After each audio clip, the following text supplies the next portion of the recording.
mean, I Okay, guess I'm recording to the cloud. Let's go. All right, let's go. Welcome. Tonight's ACM talk is quantum computing, random number generator, and quantum safe digital certification. So the speaker is Bhairav Mehta, Principal Data Science Manager of Microsoft. And this is by the San Francisco Bay Area ACM. So the San Francisco Bay ACM was founded in 1957. The focus is to promote the knowledge of modern computing. Our objective is to create community, support networking and hiring. There's only a $20 annual membership. For upcoming talks, take a look at our meetup site by searching for SF Bay ACM. For over 180 past talks, look at our YouTube channel, sfbayacm.org. We generally have 2 monthly meetings. The general computing is typically the 3rd Wednesday of the month, and the data science SIG or special interest group is usually the 4th Monday of the month. We also can support networking, job hiring announcements, and other things. Because we're doing a Zoom call, then if you want to support any computing related job hiring announcements, go ahead and post them in the chat window and other people can read them.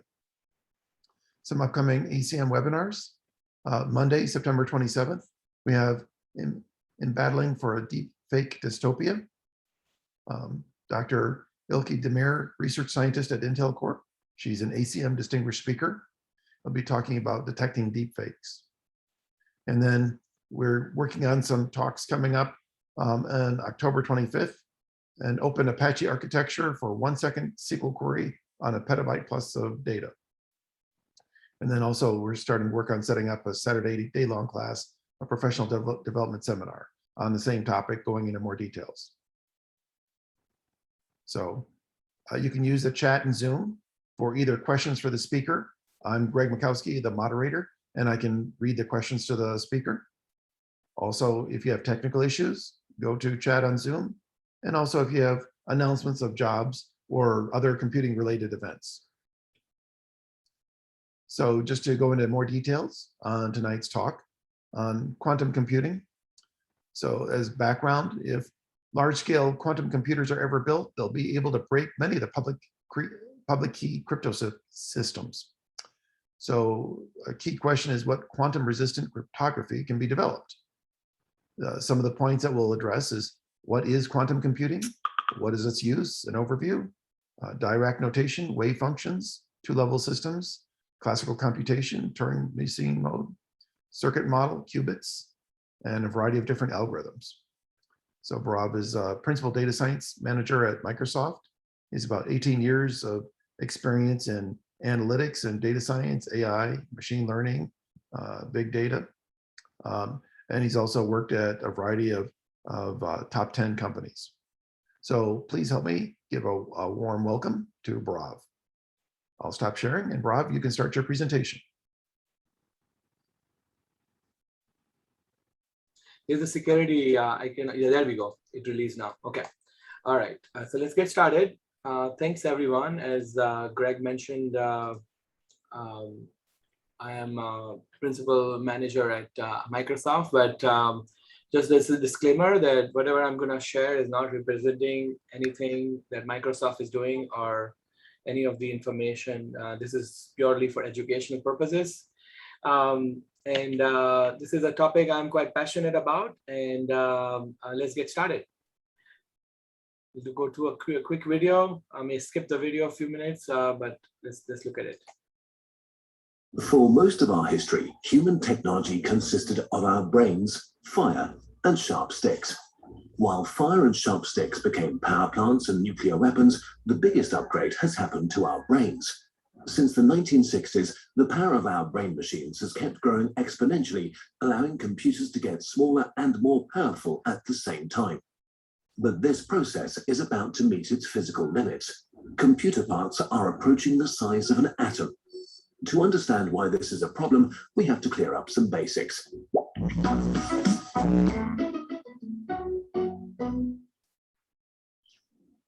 A computer is made up of very simple components doing very simple things, representing data, the means of processing it, and control mechanisms.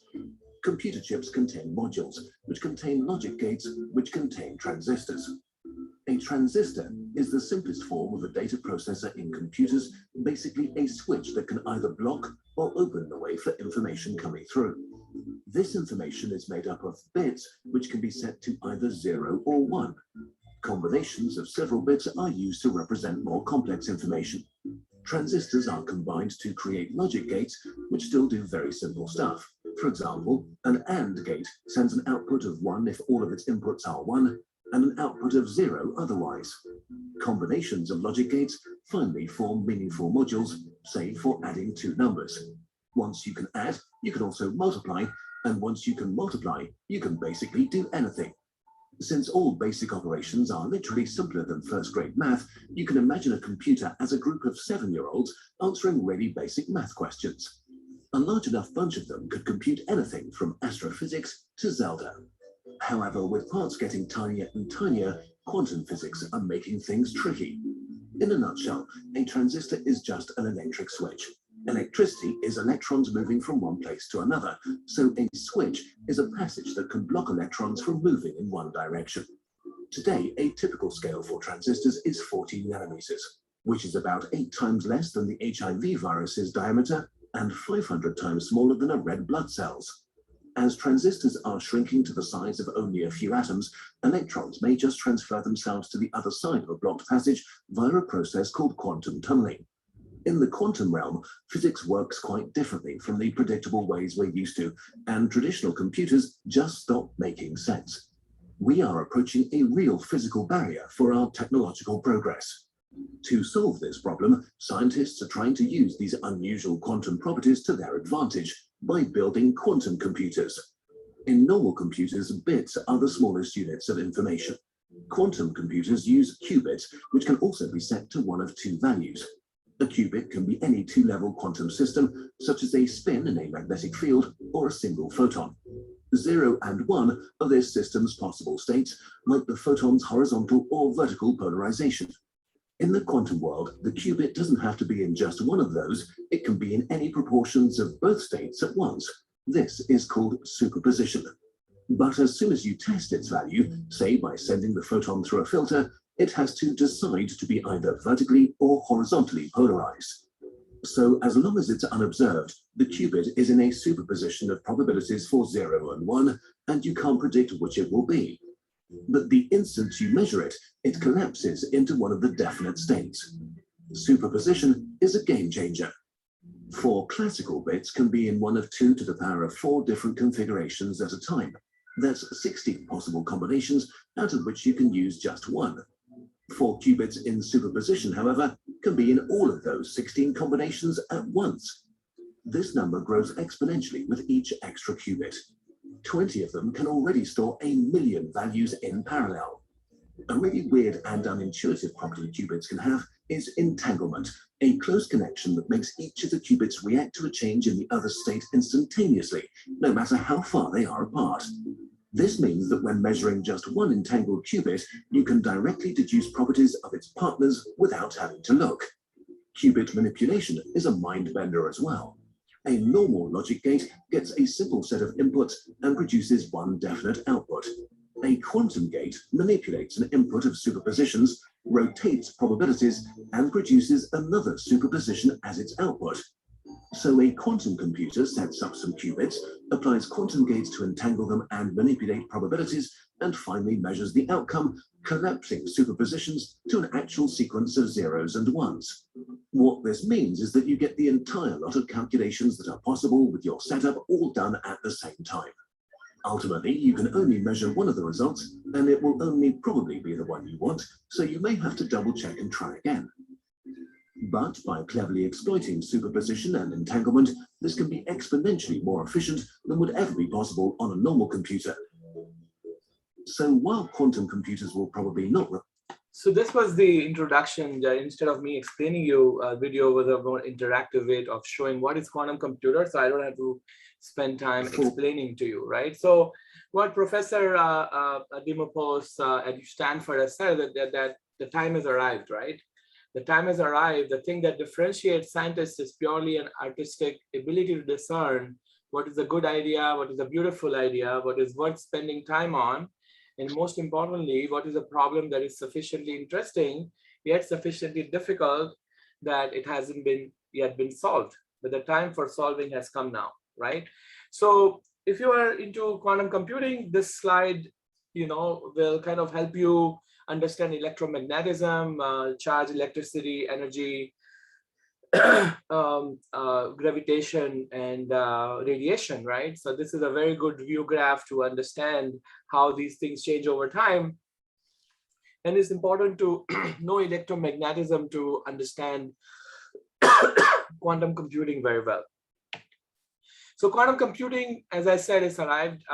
We are the 5th generation of computing. The first generation was vacuum tubes, to transistors, to integrated circuits, to microprocessors, and now we are in quantum computing age. And there's tremendous amount of investment being made in this, and with current government, they have put in trillions of dollars on innovation, and one of the items in that is quantum computing. So there's a lot of money being spent, mainly in the security space, in other areas of communication and chemistry and pharmacy, right, to develop molecules or versus solving a traveling salesman problem and so on. We'll talk about it later on. So there's a lot of investment going on in quantum computing, and it's going to continue to grow. All the companies, the large corporations are spending a lot of resources after this. So we anticipated in 5 to 8 years, the quantum computing will be omnipresent, and we'll be using it on a daily basis. But there is always skepticism about quantum winter, and the winter may arrive, and this area may just be nascent for a while. But there's a lot of optimism around this these days, and that's why I decided to talk about it. And I do work on problems like these. So why is quantum different? So as I said earlier, there's classical states are zeros and ones, versus quantum states are 2 to the power n paths. So you can have, it can be 1 and 0 at the same time. We have deterministic versus probabilistic solutions in quantum, and classical are more deterministic. So there's a very popular experiment called Schrodinger's cat, where they say that a single atom of leaking radiation is enough to shatter the flask and poison the cat. The quantum superposition theory suggests that until someone looks inside the box, the cat is both alive and dead at the same time. But the mere act of opening the box immediately changes the cat's quantum state for either alive or dead. So that is the superposition that's being explained with the Schrodinger's cat experiment. So then there's another property called entanglement. The state of entangled qubits cannot be described independently of each other, right? So let's say you buy 2 items at the same time, and then close them in the box. You don't know which box the item is that you want. Once you open the one of the boxes, you very well know that the other box has the item you want if that one doesn't have it, right? So that is one very simple example of entanglement. So quantum answers are probabilistic. Because of superposition and entanglement, multiple possible answers are considered in a given computation. The problems are run multiple times, giving a sample of possible answers and increasing the confidence in best answer provided, right? So statistics are used to rank between 0 to 100%. The likelihood an answer is correct one. This confidence threshold is balanced to provide the optimal speed and accuracy.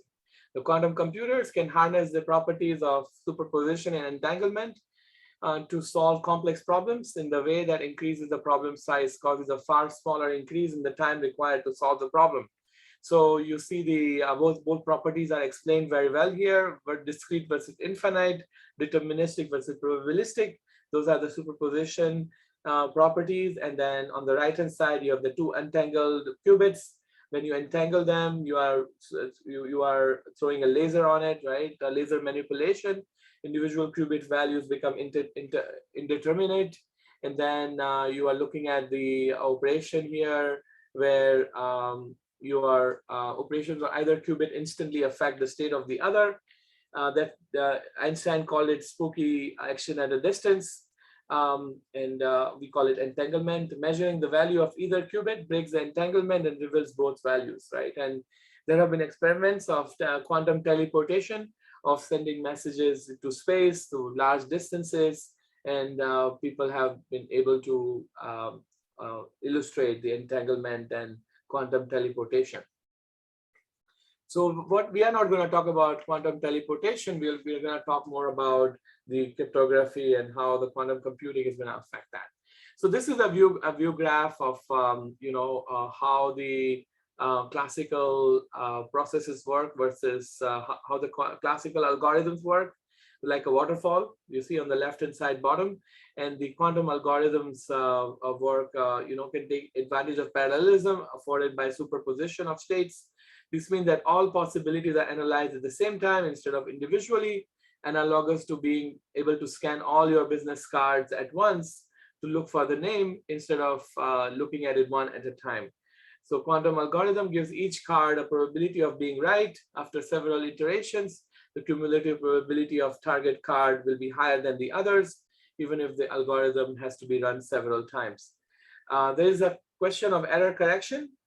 That's a problem right now with the quantum computers. The error correction is the biggest problem. The qubits are of not good quality, and the measurement have error. We'll show some illustrations later on that explains what is error and how can it be corrected.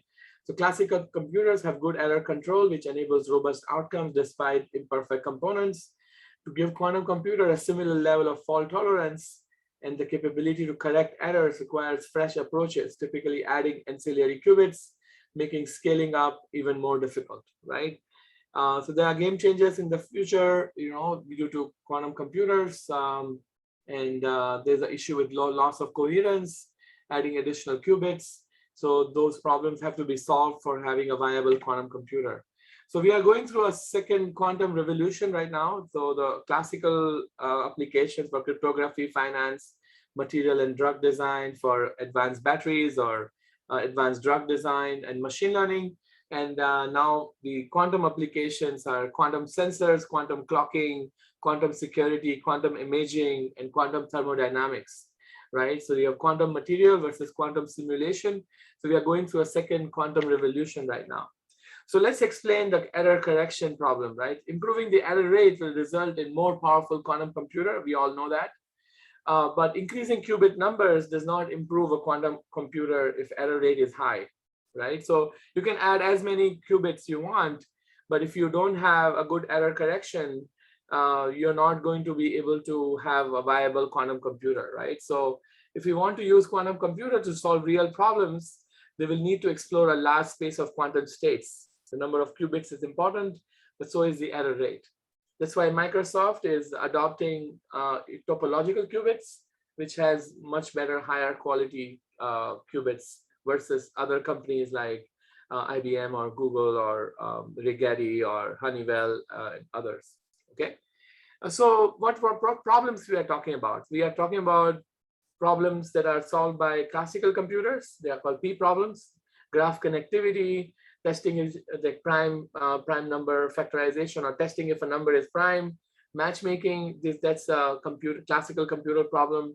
Then we have BQPs, the factoring, discrete algorithms. And then we have NP problems like graph isomorphism. And then we have NP complete problem like traveling salesman problem or map coloring problem or box packing or knapsack from mathematical programming problems. So as you go from bottom to top, the problems become more and more complex and more difficult and harder to solve. And that's what the harder problems we want to solve with quantum computers. These are different approaches. The quantum computers are being designed today. The biggest and most used practical today is superconducting loops. It's a resistance-free current oscillates back and forth around the circuit loop, and injected microwave signals excites the current into superposition state, and then you measure it, right? So that's the longevity is nanoseconds of microseconds. Logic success rate is 99.4%. So today, you can go into Rigetti or IBM or Google's quantum computer, which is available for free on the cloud, or D-Wave, quantum annealers, and you'll be able to run them in few seconds, you will see the answers for simple circuits. But when you look at lasers, when you look at lasers, you are going to see trapped ions. Electrically charged atoms or ions have quantum energies that depend on location of electrons. Tuned laser cool and trap the ions, put them in superposition states, right? So that's a trapped ion based quantum computer, which has greater than 1,000 seconds longevity, and it is 99.9% success rate, right? And IonQ and Honeywell have demonstrated very good success in this. Then Intel and HRL is doing single silicon quantum dots. These artificial atoms are made by adding an electron to a small piece of pure silicon. Microwaves control the electron's quantum state. There's still demonstrations being made, right? And then Microsoft is doing topological qubits, which is very much secretive right now. We don't have any information on it. These are quasi-particles, can be seen in the behavior of electrons channeled through semiconductor structures. Their braided paths can encode quantum information. Okay, so that's the topological qubits, and then you have diamond vacancy-based qubits that are quantum computers. A nitrogen atom and a vacancy add an electron to a diamond lattice. Its quantum spin state, along with those nearby carbon nuclei, can be controlled with light, right? So they are saying that diamond vacancies-based quantum computers are most viable, and it can be miniaturized to be similar to a laptop or a desktop computer. So these are the 5 different ways you can build a quantum computer today, and there are prototypes out there in this state.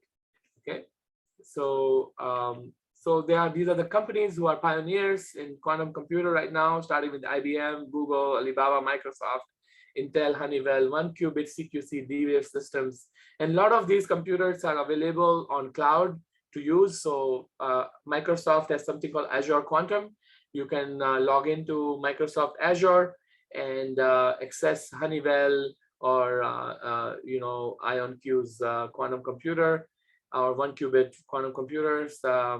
AWS have a quantum, they call it AWS Bracket. They have IonQ, Rigetti, Xanadu, and others. All of these companies have their own version of quantum computer. Most of them are quantum annealers. Some of them are trapped ions. All of them have shown good success.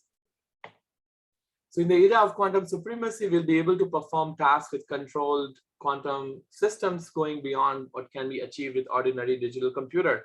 So there are a lot of videos out there where you see how Google or IBM have achieved quantum supremacy and how they have been able to do this, right? So what we are looking at right now from 0 to 5 years, we are looking at communication. Core technology of quantum repeaters will be developed in 0 to 5 years. Secure point-to-point quantum links, simulators of motion of electrons in material, new algorithm for quantum simulators and networks, sensors, quantum sensors for niche applications like gravity and magnetic sensors for healthcare, geosurvey and security, more precise atomic clocks for synchronization of future smart networks, computers, operations of logical qubit protected by error correction of topologically or new algorithms for quantum computers, small quantum processor executing technologically relevant algorithms. In 5 to 10 years, you have quantum networks between distant cities, development and design of new complex materials, solving chemistry and material science problems with special purpose quantum. So companies like Accenture and others are saying that this timeline that they have given, 0 to 5 years and 5 to 10 years, the amount of investment being made, this will be squeezed by 5 years. So you are seeing a lot of development already happening. In next 5 years, you're going to see a lot more development happen in this area. So you can see with the Moore's law and with the next 30 years, you can just see the dotted line from the classical computer state of art. So to time to factor an n-bit number, it's going to take 1 billion years, to do that write that. And then with the advanced quantum computer, you can do it in less than a second, right? With 100 qubits, 1,000 qubits, 10,000 qubits, you're able to do a lot more than just a billion years. Okay, so so in billion years you can do a lot more, but in few seconds you are able to do a lot more work. Okay, so that's the argument. So let's look at some history. So we started with Max Planck, is the originator of quantum theory. I'm not going to go through all the scientists, but it's warranted to give the people credit who developed it. And then we have photoelectric effect in Einstein in 1905, then Niels Bohr on atomic model, then Louis de Broglie, wave particle duality, Erwin Schrödinger, wave mechanics. He said that probability of possible results measured on the system, that a particle can be a wave or a particle at the same time, two states at the same time. Werner Heisenberg and uncertainty principle, some properties of quantum object cannot be known exactly at the same time. Erwin Schrödinger again said about the thought experiment of Schrödinger's cat, and he showed superposition in theory is possible. And in 1935, thought experiment, EPR paradox, interaction of particles, both their position and their momentum can be measured more accurately than uncertainty principle allows. And they said that that's an entanglement, spooky action at a distance. Quantum object can affect each other over a long distance. Then there's Charles Bennett and Stefan Weisner, first use of phase quantum information theory and using entanglement as a communication standard. Idea of quantum computer in 1980, right? And then Richard Feynman talked about nature isn't classical.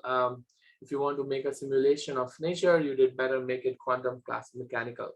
And Dr. Shor, who is credited for Shor's algorithm, he took the Richard Feynman's probability conjecture and he expanded to be used for factorization and able to break encryption.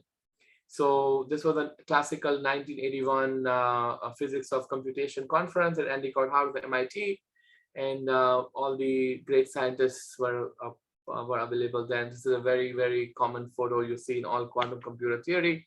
Then you have Charles Bennett and Giles Bessard talk about cryptography based on quantum mechanics.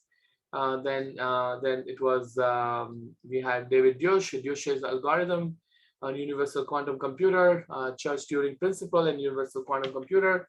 And then we had Charles Bennett again, 1993, and his team. They demonstrated quantum information can be transmitted under the principle of entanglement. This was the biggest deal in 1994. Peter Shor showed that quantum computer is fundamentally more powerful than conventional one. He showed the factorization, and that can break the encryption. Then Grover's algorithm created ultra-fast Grover's database search for traveling salesman problem optimization, non-indexed database. Search algorithm can be used to crack codes. And David, so this is for symmetric encryption. Love Grover's algorithm is quite popular. And then DiVincenzo's criteria for implementation of quantum computer. And then, we are looking at Robert Skoff and Michael Devoret. They invented the circuit quantum electrodynamics and laying the foundation of coupling and reading superconducting qubits at IBM. And then we had the transmon superconducting circuits. IBM also adopted this concept, and Google later on used this concept. Then Wave Systems released commercial quantum computer in 2010, and IBM made quantum computers available on the cloud in 2016. And last year, it was AWS and Azure released their cloud-based quantum computers. So the early ideas, as I said, were quite popular, and then the algorithms came through.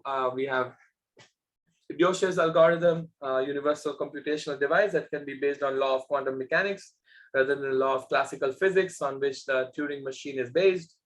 And he was recognized for the first universal quantum computer. And then we had Peter Shor's algorithm, quantum factoring algorithm, which can factor large integers in polynomial time. And we had, RSA public key protocol can be broken with Shor's algorithm factorization if we build that super quantum computer. And quantum search, Grover's algorithm, he showed that the n/2 pages on average before finding the cross. So he showed the search algorithm using quantum computer, and that can be used for optimization. That's what D-Wave uses.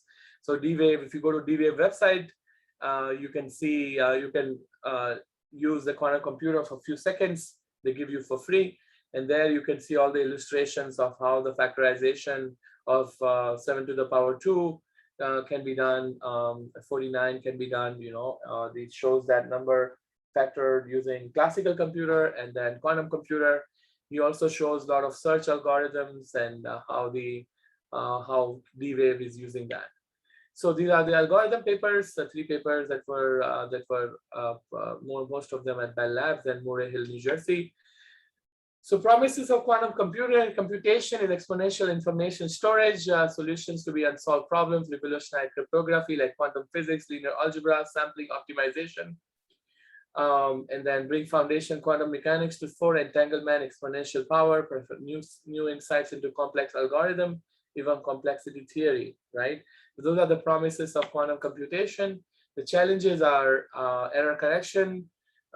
In quantum system needs to be totally isolated. For example, at IBM P.J. Watson Center in Yorktown, upstate New York, even if there's a train going a few miles away, they see the noise in the quantum computer, right? And there have been a lot of ways to use it as a sensor.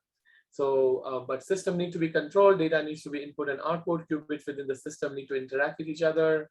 Quantum computer today suffer from decoherence and noise, must be mitigated through quantum error correction techniques. These are some of the topics. A question from the audience, yes, just relating to the challenges. So just to read from Zen, question for an answer, question. One of my theoretical / practical concerns about the viability and practical application of quantum computing has to do with its mean time to failure, which in the rather precarious states of the qubits at near absolute zero and the probabilities of instabilities. I'm not convinced that a quantum computer can process quantum algorithm for a sufficiently long interval required for arriving at a result. Any comments on that? Yeah, so if you see these different ways, I showed you the different ways. So you see that Honeywell and IonQ has shown greater than 1,000 seconds of longevity. And diamond vacancy is 10 seconds. So as we increase more qubits and we have topological qubits which are very high quality qubits, the trapped ion is another way, so you are able to sustain, for a longer duration of time. The annealers, yes, that's correct. There's a longevity issue, but if you go to the IBM's quantum experience, you can run all the algorithms that I was explaining. You can draw a circuit and run that circuit through the real quantum computer, and it will show you errors. Quite a lot of errors, noise. You will see it, but it will solve those problems, right? And I mean that yes, there are challenges, but there are breakthroughs happening almost on a daily basis, and there's a lot of optimism in this area. Like same thing, people talked about distributed computing to me in 2010.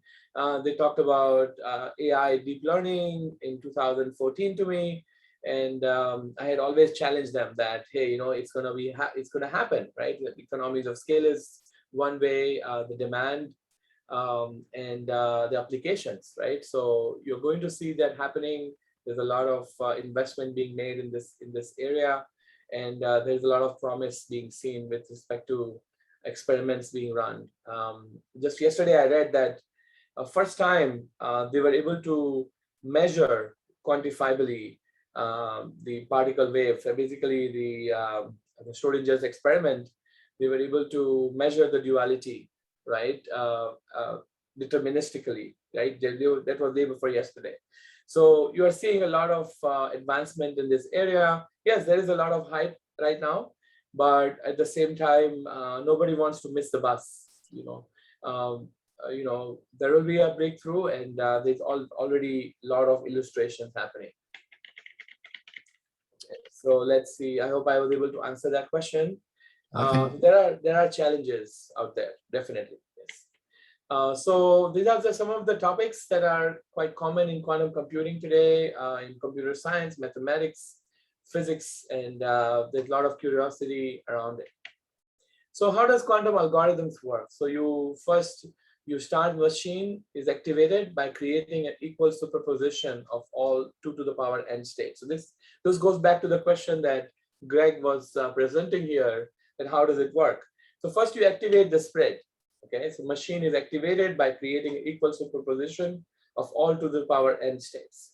Then you encode the problem. The problem is encoded onto the system by applying gates, which put information into the phases and amplitude of all to the power n states, right? So you now encode the problem. The problem is encoded onto the system by applying gates, which put information into phases and amplitudes. Okay, so I'll show you a simulated circuit, and we'll look at the Hadamard gate, we'll look at the C0 gate, and we'll see how a Bell theorem can be illustrated in a circuit.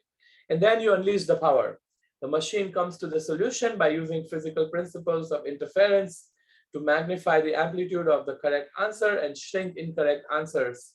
Some problems require iterating steps 2 and 3. Okay, so that's how quantum algorithms are implemented today in all the different quantum computers, right? This is from IBM, basically. This slide is from IBM, and this is how they do it. Okay.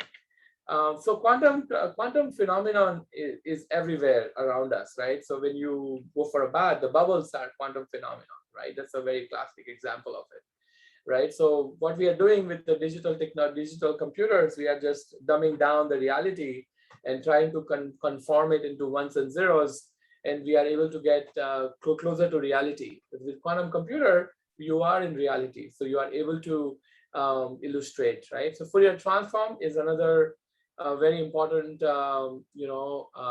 very important concept, quantum Fourier transform, and we'll go through the illustration later on. But what is the Fourier transform? It's a way of splitting something up into a bunch of sine waves. As usual, the name comes from some person who lived long time ago called Fourier, right? In quantum computing, the quantum Fourier transform is a linear transformation on quantum bits. It's a quantum analog for the inverse discrete Fourier transform. The quantum Fourier transform is a part of many quantum algorithms, notably Shor's algorithm for factoring and computing discrete logarithms, and quantum phase estimation algorithm for estimating the eigenvalues of unitary operators. So this is a quantum Fourier transform. This is Shor's algorithm on factorization. I'm not going to go into the math. You can go over it if you are intellectually curious. I can provide more information. I don't want to lose the rest of the students, so I'm not going to go into the math here.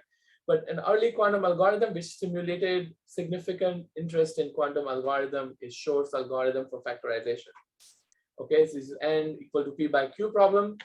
Primes p and q determine p and q, right? Grover's algorithm is target search for specific elements within an unsorted database, uniform superposition of overall possible solution. Destructively interferes states that are not solutions. And if the classical solution is O by n, O is a function of n,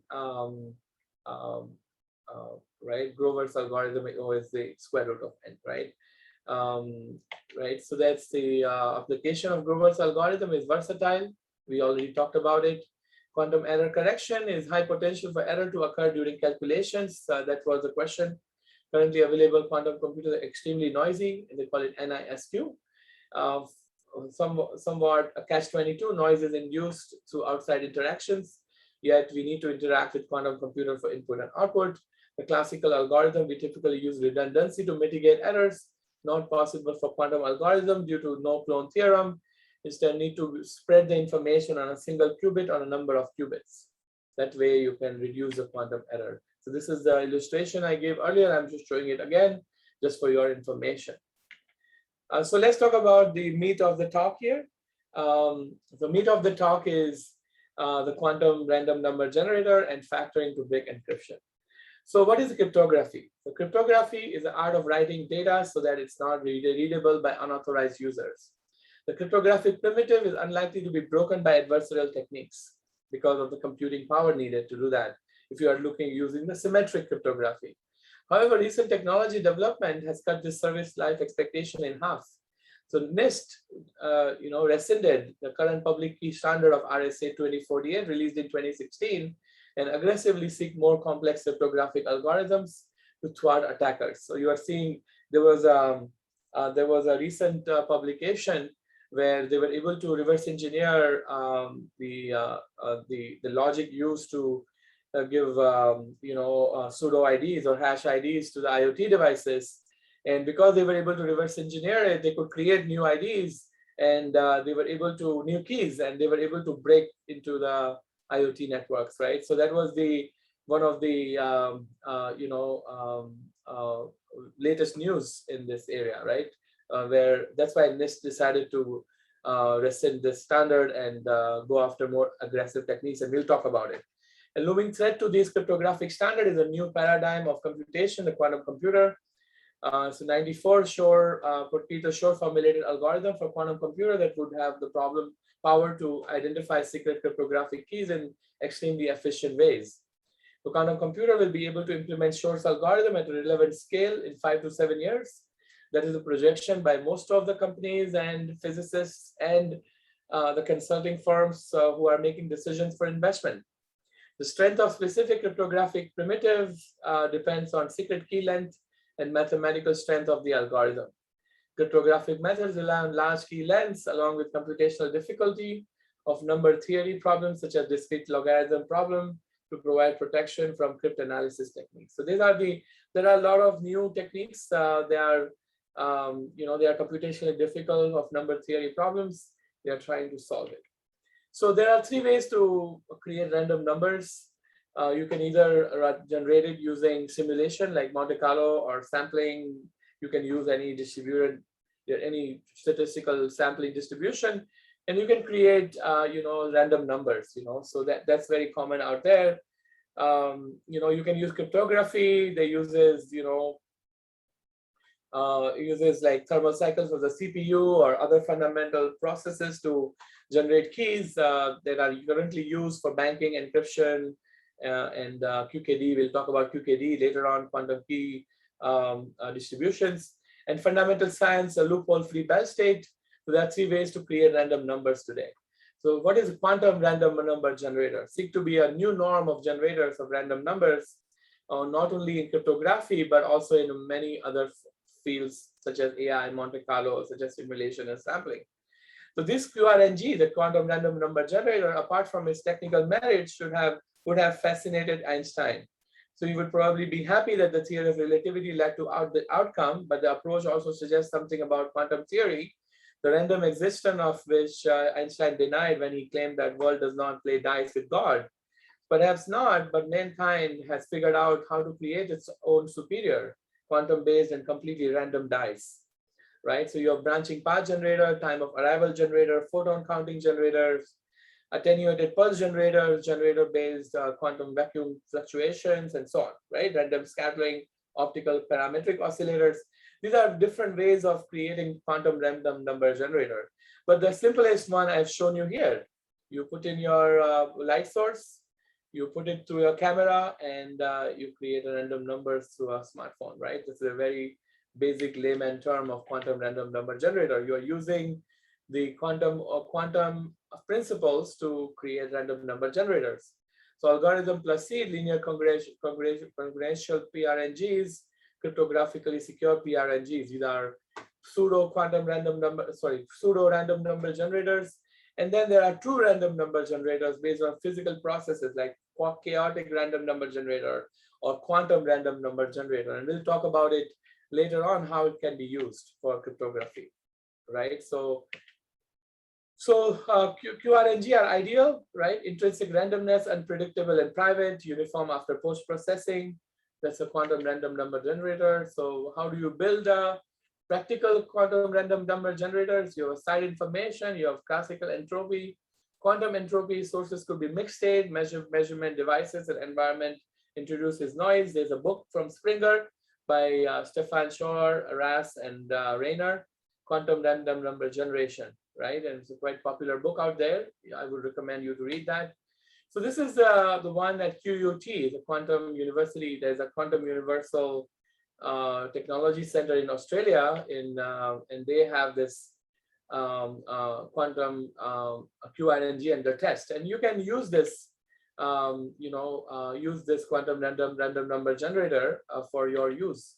So the real-time secure bit generator rate of 3.5 greater than 3.5 gigabits per second, and it's creating random numbers as we speak. So this is the current view of how the quantum random number generators are created.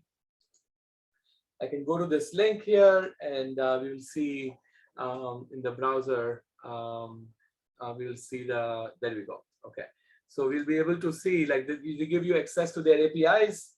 You can look at the, you see the binary number. These are true QRNGs being created as I'm speaking, and they have access to the API. You can use these, this is a scatter plot. You can see, or you can see blocks, alphanumeric blocks being created every time you ping the API. Okay, and you can access it from anything you want, right? You can have random hex numbers created.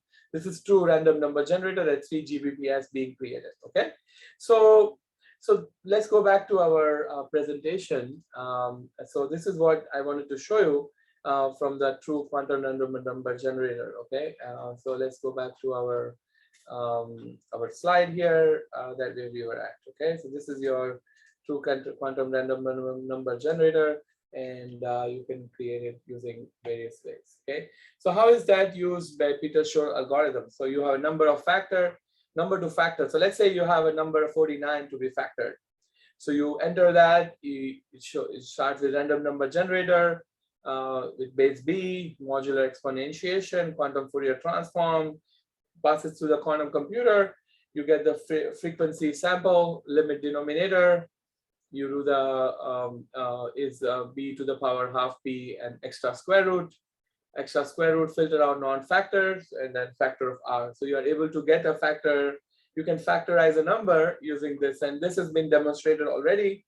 So Peter Shor showed that quantum computers could use quantum physics characteristics efficiently solve these problems without relying on brute force, thereby rendering any information encrypted by our public key system vulnerable to decryption. Okay, because you are able to check brute force, like thousands, if not millions of keys at the same time using his factorization methods.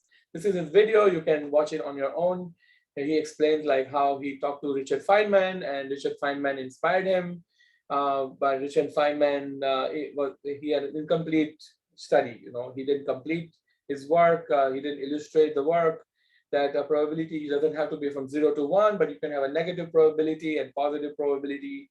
So that's what Peter Shor is explaining here, and he's able to explain you how the quantum Fourier transform works and how he uses Richard Feynman's technique, like published papers to develop, from the conjecture from Richard Feynman. He was able to illustrate those and practically, right? And he also shows that how he developed those thoughts while he was at Caltech during his dissertation. Okay, so that's the so breaking encryption. There are two main techniques that cryptanalysis attackers use to break these algorithms, and there's nothing new about it. Everybody knows the reverse engineering, right? So they use reverse engineering of mathematical operations performed in algorithm. It's a result of human error on software development. As there are a lot of ways, like they call it supply chain attacks. When creating encryption and decryption programs, developers may inadvertently make a mistake in implementation of the mathematical operation, opening a door for attackers to circumvent the cryptographic methods through reverse engineering. Okay, or there's a brute force approach. Guessing the secret key is brute forcing a properly implemented algorithm with a sufficiently complex key is often impractical for attackers. The brute forcing by checking every possible key could take centuries of computing time. The brute force attack remains bastion of supercomputers. And then quantum computation takes an entirely novel approach to cryptographic technique by transforming number theory problems into problems a quantum computer can solve with greatly reduced computational difficulty. So most recently, researchers have shown that quantum computing is capable of breaking the strong cryptographic primitives, such as Diffie-Hellman key exchange that is used by most of the encryption today, and effectively turning problems that would take millenniums of compute time classically into much more manageable compute times. And all the companies that are showing quantum supremacy have demonstrated that they are able to do the computation that a classical computer would take thousands, if not millions of years to do. They are able to do it in microseconds, or sorry, few seconds. The quantum computing research has advanced to the point where functional quantum computer capable of breaking current grade cryptography. So what is a classic cryptography? It relies on strength of secret key to provide cryptographic security. This is how it works. Alice starts with large random number generator. Most of the time, these large random number generators are from physical principles like CPU thermal cycles or some other ways. They are able to create large random number generator, right? And then it goes to prime factorization problem.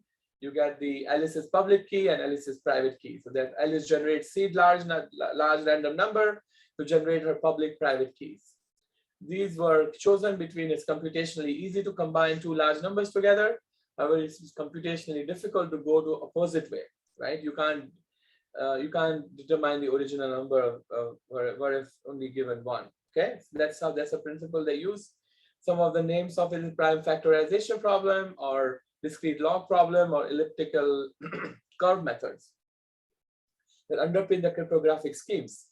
So the right hand side, how PKI works, uses Alice's public key. Anyone can encrypt a message to send to Alice that she can decrypt with a private key, right? So that's a standard asymmetric cryptography. And how PKI is used to create symmetric keys. Left hand side is the fundamental. Now, how do we create random secret symmetric key? If Alice and Bob both generate private and public keys, they can talk securely. Alice can use Bob's public key and her private key to generate the same secret key, and Bob's private key and her public key. Exchanging secret keys this way is called Diffie-Hellman's key exchange. All the, a lot of the fundamentals of blockchain and others, they use Diffie-Hellman's key exchange. Symmetric key encryption and decryption. Now that Alice and Bob both have the shared secret key, they can encrypt messages on one end and decrypt messages on the other without ever having transmitted the key, right? So this is how the current private and public key cryptography schemes work, regardless of algorithm used, okay? So what is the future of cryptography today? Right now we use AES, DES3, 2019, traditional symmetric key cryptography. By 2023-24, we have DSA, RSA, CDSA, DH, traditional asymmetric key cryptography. And then by 2026-27, we'll have the lattice-based, core-based, hash-based, post-quantum cryptography. We'll talk about it in a moment. And then 2028 beyond, you are going to have the high-performance QKD OTP encryption, which is true quantum, key distribution. So first, you need 100. Right now, we are 2019. We are talking about 100 qubits. 2025 will be at 600 qubits, and by 2028 will be 3,600 qubits. And that's when all the floodgates will open. That is not too far from today. So transition to quantum safe cryptography, right? So the first phase involves improving classical cryptography by transitioning to quantum resistance algorithms. So what we have to do is we have to just use the current cryptography and add additional guard bending, or use lattice based, or you replace the number theory based key generation to more robust lattice or hash function based cryptography, right? Hashes can be only used for symmetric.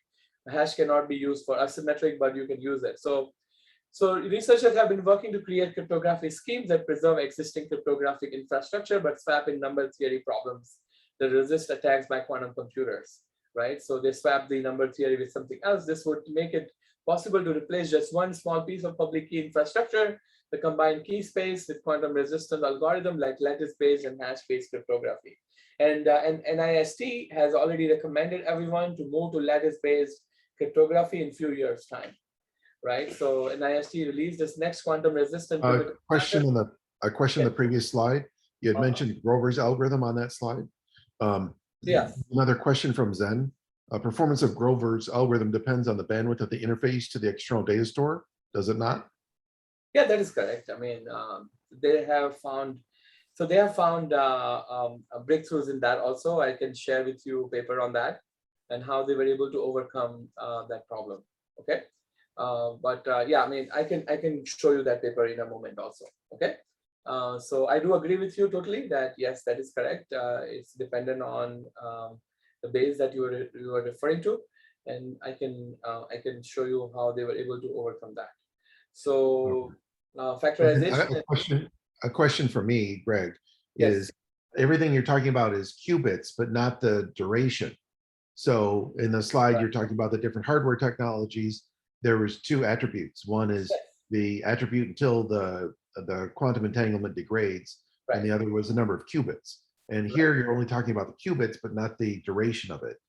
Yeah, that's something that's a very good question. And so all those numbers and the illustration have been taken from publications.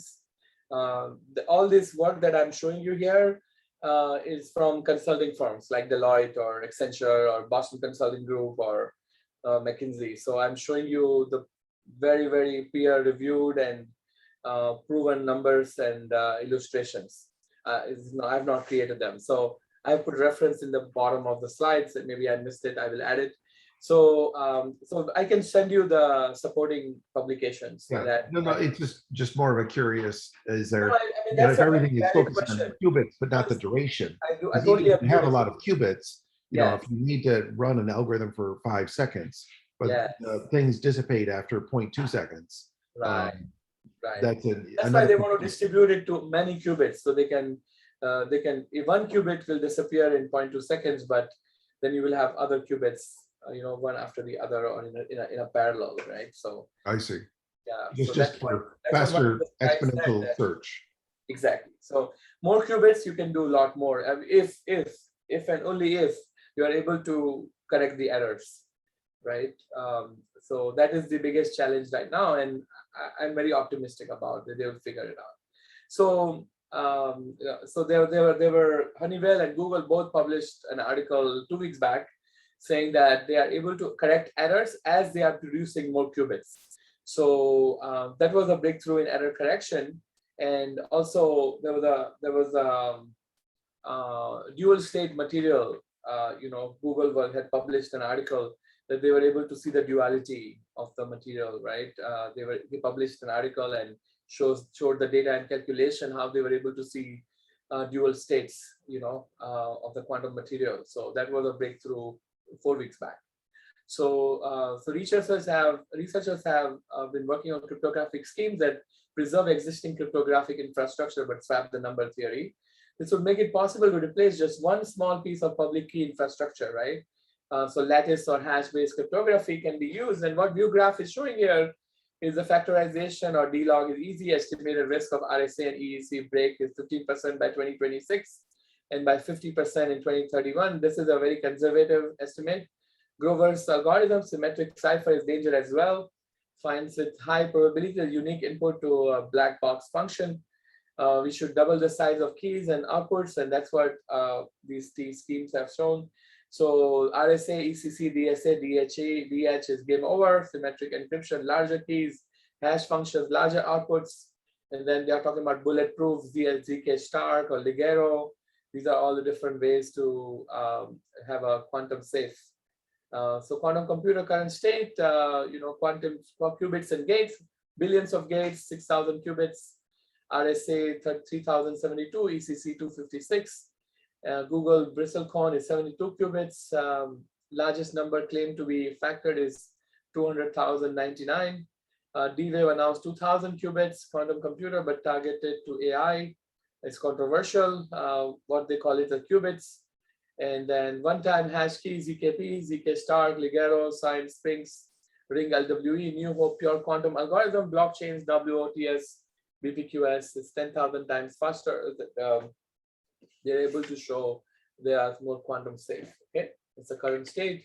So what is lattice-based cryptography? Is one of the quantum near-term, short-term fixes to the quantum issue. If quantum computer is able to break the classic encryption, is lattice-based cryptography. The shortest vector problem is one of the leading replacement for prime factorization problem and discrete log problem. A form of cryptography known as lattice-based cryptography uses this to provide current quantum safe encryption. NIST has already recommended, and formalized the quantum resistant primitive standards and formalized lattice algorithms. The hash-based algorithm, it can only work with symmetric encryption, and the digital signatures that hash-based cryptography produce are not number theory problems and are impervious to mathematical optimization techniques that quantum attacks use to break current cryptography.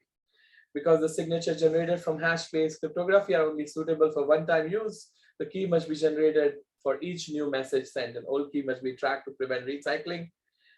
They have this thing called Winternet's OTS, uses a tuning parameter that must be set. This tuning parameter trade-off between signature size and key generation, signing and verification speed.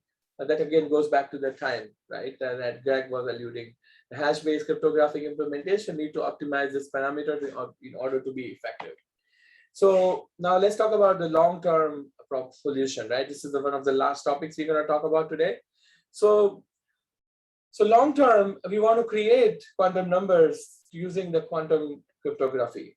So I showed you that experiment, API from the QTU that is showing, like, how the University of New South Wales is able to create those quantum random number generators through an experiment, right? And that approach they have, right? You can go into more details on how they've built it, but what the future holds is the true quantum cryptography uses laws of quantum physics to generate keys, and this will arrive by 2028 or so, right? Of quantum physics, the law uses laws of quantum physics to generate keys and transfer information. Longer term, quantum key generation and distribution has a promise to transform the quality of cryptography, and a large quantum cryptography uses the laws of quantum physics to generate keys and transfer information, right? So quantum key generation and distribution has a promise to transform quality of cryptography at large. So what is a quantum key distribution? It's a new advanced method for secure key exchange. Through QKD, parties will be able to distribute shared secret keys directly without possibility of undetected eavesdropping or tampering. Based on the properties of quantum mechanics, any attempt to disrupt or observe the communication will leave physical traces, fingerprints of tampering attempts. So this is an illustration of BB84 protocol, which is conducted by Charles Bennett and Giles Prasad in 1984 using a free space or fiber quantum transmitter to send quantum states of light between transmitter and receiver Bob, right? So transmitter is Alice and receiver is Bob. Alice uses a light source to create a photon. So it shows here, Alice creates a light source, usually a light source to create photons, right? A photon is sent to the polarizer and randomly given one of 4 possible polarization and bit designation, a vertical, horizontal, 45 degrees and 45 degree right and left. This is the digital polarizer, horizontal, vertical polarizers.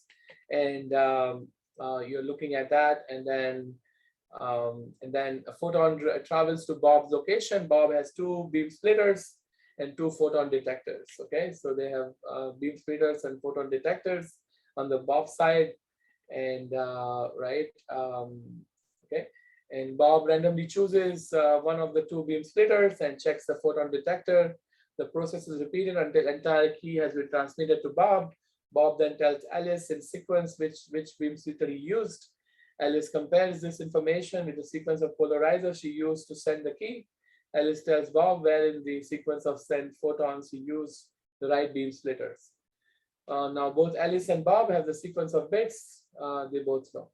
Okay, so that's the Alice and Bob have the sequence of bits they both know.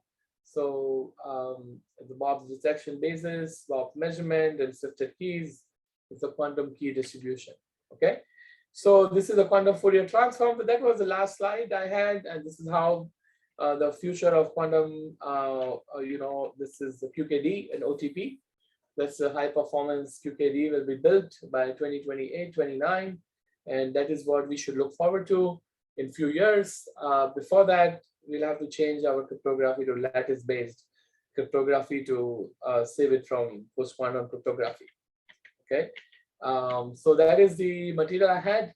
I'm going to show you some illustrations. We still have some time. So this is a Quark software. You can QUIRK.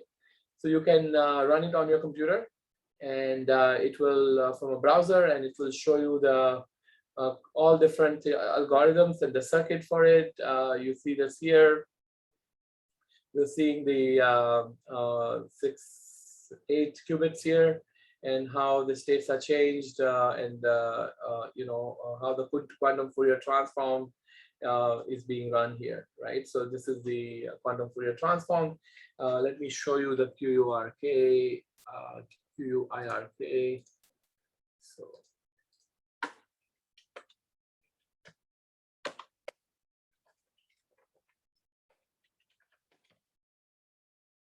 So you can run this quantum circuit simulator. This is a Grover search. This is a Grover search circuit. If I open it in Chrome, it should animate. Because I use the Edge browser, because of security, it doesn't let me animate. Let me use Chrome.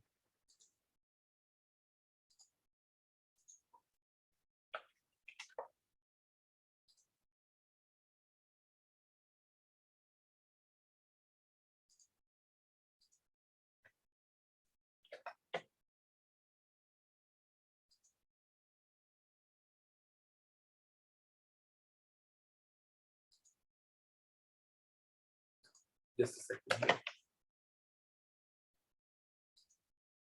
Yeah, so I'm able to show you here the quantum Fourier transforms, the Quark circuits, and this is the Grover's algorithm. Here also it doesn't show the animation, maybe. Yeah, so this is some examples of circuit. I'm not going to go into the details of how to build the circuits, but you're most welcome to enroll in my training. I'm offering my training here in 2 weeks.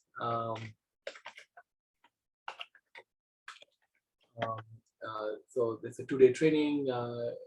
It's a charitable work. It's very nominal price on September 25, 26. So you're most welcome to, I'll paste the link in the chat here in the meetup. You're most welcome to attend, and we'll go through all the details. I also want to show you some illustrations based on the link workshop I have built here. So I can go to the link here and show you the details. Yeah, so this is the quantum random generator, right? So you can install the quantum random and QRandom packages. Once you install them, you can just give a seed. You want 8 quantum random numbers, it will create it for you, right? So you see it here. Let me zoom it in a little bit so you can see better. So you are able to create a quantum random number through an API. So it just goes to an API and pulls it. This is from IBM's quantum random number generator, which is an API. You can also, this is Qiskit DRNG, and you can use it to create it, right? So this is the IBM's quantum experience. So I go to the quantum experience and I can get the API key. Once I get the API key, I can log into my account and get the API key. Okay. So once I get the API key, I should be able to, once I log in, I should be able to get the API key from the IBM Quantum Experience, right? And then be able to, I have to figure this out, right? But once you log in, you'll get the API key, and that's what I was trying to show you here, right? Okay, let's go back. So once you get the API key, you paste it here, and through the Google Colab, you can access the quantum computer at IBM. This link is in the presentation, so you can use that link, right? And then these are all the machines that are available on IBM's Yorktown Heights and other places where they have. So these names are just names of South American or other parts of the world. It doesn't it's not where the computer is. They just named it this way. Okay. They have also simulators you can use. You can build a quantum game and compete with classical gaming, with quantum gaming. You can build that. Qiskit from IBM is quite resourceful. And then you have the, you can use the quantum backend, or you can use simulator. So here I'm using quantum backend, and this will create the least busy quantum computer, and this is the least busy quantum computer, QX2, and I'm able to run the circuit, and this is using the quantum circuit. You see 0.05. So ideally it should be bell state, so 0 and 1, 50-50. But because of there is noise in the quantum computer, because I'm using a real quantum computer, you are seeing a little bit higher, like 0.505 and 0.495 here. This is the bell state circuit that I have. There's a Hadamard gate, which puts the qubits in superposition, and then you have a CNOT gate and then you measure it. Okay. So those are that's the actual programming, is that graph? Yeah. So you just draw a circuit. You can go in. Let me see. I don't remember my. Let's see if it's able to log in. Yeah, there you go. Okay. So, okay. So let me figure it out. Maybe later on I can show you. But you can always build a circuit, right? Let me go back and see one more time. I'm gonna try it. Okay.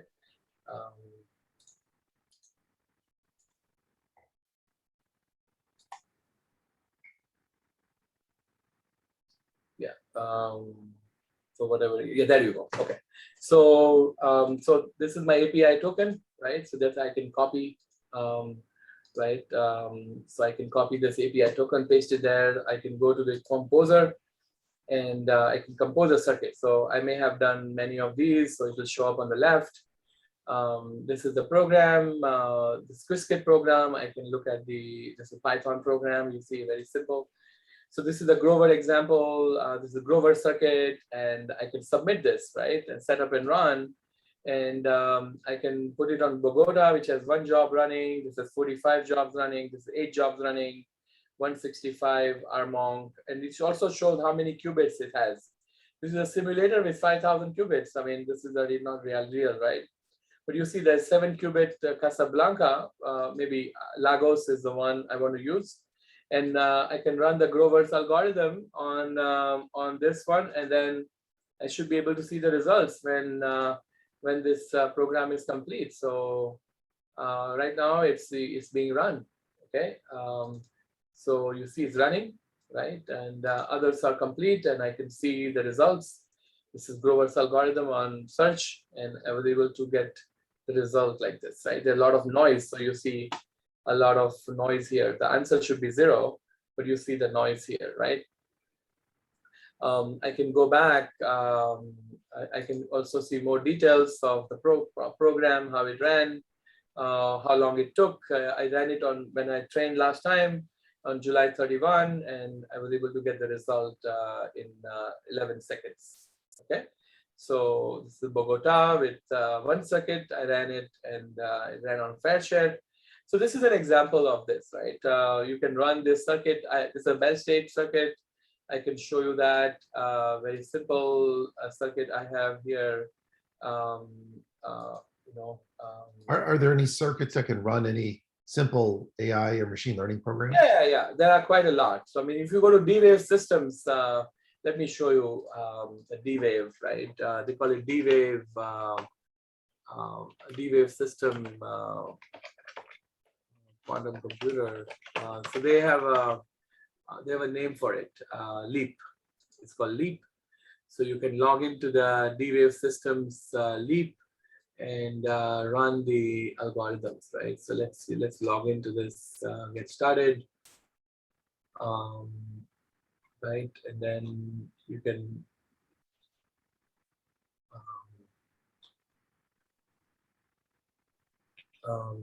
start with the Leap. So there's a D-Wave GitHub, so you can search their GitHub. Yeah, they have all these. They have thousands of problems. This is it. So you go here, and you can log in here. Yeah, so it asks me the code. You know what? Let me pause it. Just go through this. Just to answer the Greg's question. You don't have to demonstrate live, but just if you have an idea off the top of your head. Yeah, definitely. Yeah, so basically, what you do is you log into this, and then once you log in, then you should be able to see the machine running, right? So let's see. Do you happen to remember any of the types of? Yeah, so let me go to the, you know, let me just go through this. This is not going to take too long. Yeah, so.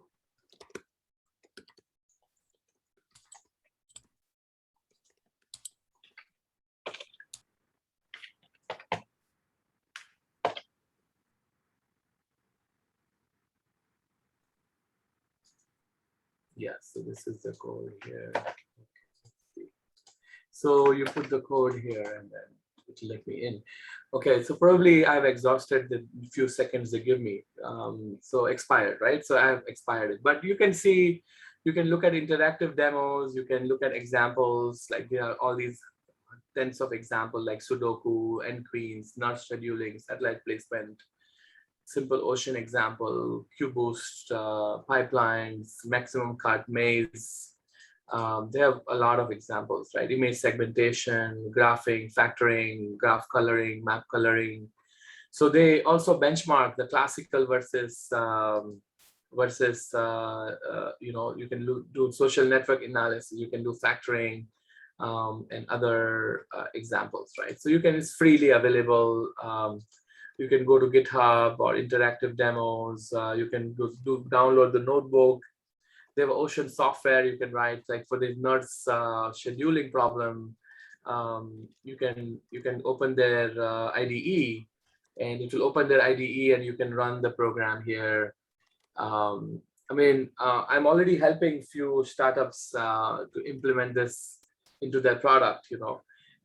So they're able to show like simple examples, you know, like supply chain problems.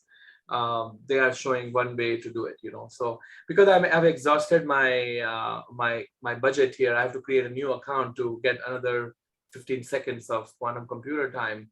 But you can run this, basically. You can run this program, right?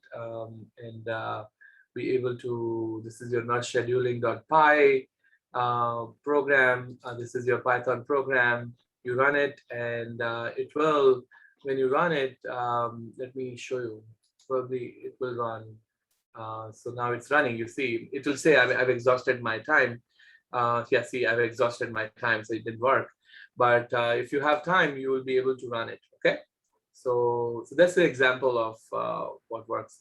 And then, so this is a circuit I showed you in the IBM. Let's look at the Grover algorithm. Yeah, it completed, you see. So it completed, and it gave me the results, right? And it ran it on a real cube quantum computer. Then, you know, I'm running the backend simulator, and is able to do a lot more work here. Select the backend that was least busy, and then you know, output the results, post histogram. It's 4096 times, right? It's running the circuit, and it's showing the distribution of 4096 where it went in, right? So this is a quantum circuit now, quantum random number generator, and then I have a factorization problem here. I'm able to factorize a number here. Okay, so this is the way to factorize a number that I have declared somewhere on the top. Okay, so I'm trying to factorize this number, and with the classic bits and then qubits. Right, this is a true random numbers being plotted, and this is the factorization problem being solved. Okay, so this is it. So this is the factorization. You're able to run it for number this. I want to factorize this number, and it's not able to do it, obviously. Maybe 500 will do it. Okay, so you will be able to see the results. of how the factorization works. So all these are different methods I've run here. So you can basically run your Python program. There are quite a lot of libraries. I have given links to it towards the bottom, towards the end here, on interactive quantum computer, Fourier transform, Circ, Qiskit, and then there's a machine learning environment from Xanadu. We can talk about it maybe in 6 months or 8 months. I can come back to ACM and give a talk on quantum machine learning, and I can show, or somebody else can give a talk on that. So I can show, how we can accelerate, potentially accelerate, deep learning algorithm like basic MNAIHT problem or CIFAR-10 problem. I can train that algorithm maybe in a second compared to few seconds GPU would take. So there is a concept of QPU and quantum processing units, and once they have that running, then it will be available on the cloud and you'll be able to use it. So these are all the classes from Keio University. These are quite helpful classes. Everything I know today, I learned from here and from a class that I took at MIT a few months back. So I regularly teach this course through my website, so through my company. So you're most welcome to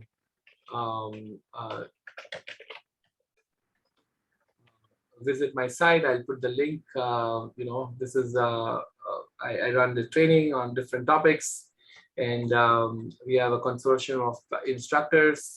We teach these courses, and we have I give talks in a lot of conferences. Like I have my paper selected in the Baylearn at Facebook. I'm going to give a talk in October. And then ODSC and others, I put my videos here. This is one of the ones for ACM. I gave a talk a few years back with Greg. So you're most welcome to attend the training that's coming up in 2 weeks. That will give you more idea about quantum computer end-to-end. You'll be able to program and do a lot of other activities. So thank you again. Thank you for your time, and appreciate the opportunity to present here ACM, San Francisco Bay Area. Thank you. Well, thank you very much, Rob. That's been a very good presentation. Appreciate that. Let's see, other questions online were just about links for the slides. I just repasted that again into the chat window, so anybody listening can see it from the chat window. It's also pasted on the Meetup site. I copied and pasted it there on the Meetup site. I can paste the links here that you're looking for. All of these links, I can paste it here. Yeah, go ahead and paste those into the chat window too, in case people are interested in that. Okay, all right. You did it already. Okay, cool. All right. So he has put all the links there now. Okay. I put the links for the slides. Oh, slides. Okay, the slides should have these links. Yeah, but I'll paste those as well. Okay, thank you, sir. Appreciate it. Yeah, so Zen. Okay, yeah, I just pasted the text to the links, but not the link text. But if you download the PDFs that I posted for Bhairav slides, then you can click on the links in the PDF, and those links are active. I have clicked on those, like that. I clicked on the quantum machine learning, and that link came up for me. But yeah, the paste in the chat though didn't contain the link. Yeah, this is the collab link. You can try this collab link if you are interested. Yeah, and the Keio University, these lectures that I have here, you might not have access to them, so you can go to the. So this is a very good. This is a very good classes. If you want to attend them, you can go to the next Future Learn. Future Learn has all these videos. It's available for free, or you can give it to me. I have downloaded all the videos, so you can go to Future Learn, and you can see all the videos there. Yeah, I tried clicking on those PDF for the slides of Keio University. I have to upload them on active. Yeah. So you can go here and futurelearn.com, and you can say quantum computing, and introduction. You can see the videos, understanding quantum computer. And here, this is the course. You can log in with your username, password. They give you like a month free. So you can access all of these videos I have posted here and watch it. Okay. They have a lot more Also that material. Future Learn quantum computing link into the chat window, just Yes. to make it easy for Oh, people. thank you, sir. Appreciate that. Of Yeah. course. So thank you, everyone, again for your help, for your time, and I look forward to meeting you guys. Thank you. Okay, and you've had a number of thanks on the chat window, so please consider that the Zoom equivalent of applause. We'll have to figure that out. What's the Zoom equivalent for applause? Right. Okay. Very good, sir. Thank you. Bye. Take care. Thank you.